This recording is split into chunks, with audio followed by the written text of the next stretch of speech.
Main players were Garfield Foundation and McConnell Foundation, and they hosted a couple of meetings. I think the first one might have been in 2017, starting to bring together some practitioners. And then in 2019, they put on this big event in Santa Fe, New Mexico together.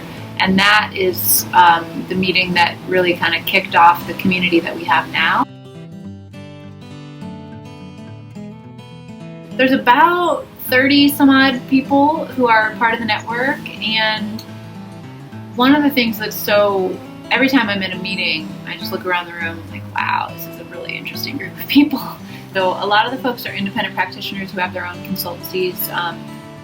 There's some folks from bigger groups like Rios Partners, Social Innovation Canada, Ashoka, Global Knowledge Initiative, Amidyar, Forum for the Future, Turtle Island Institute, Academy for Systems Change.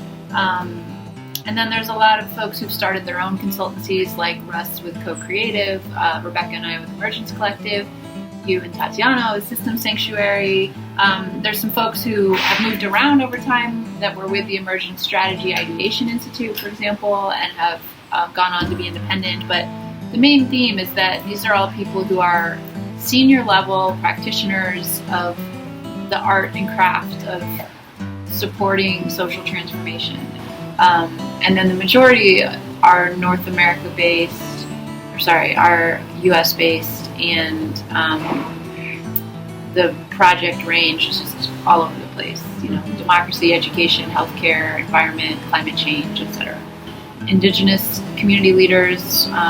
We have some folks who work specifically on Black liberation projects as a priority, and we have some folks in Mexico that are working mostly in a Spanish-speaking context. A number of folks who work with Indigenous issues in Canada. The main idea is to give people a space to kind of take a breath and be in reflective community together in a space where we're often working at a high speed, supporting other groups all the time.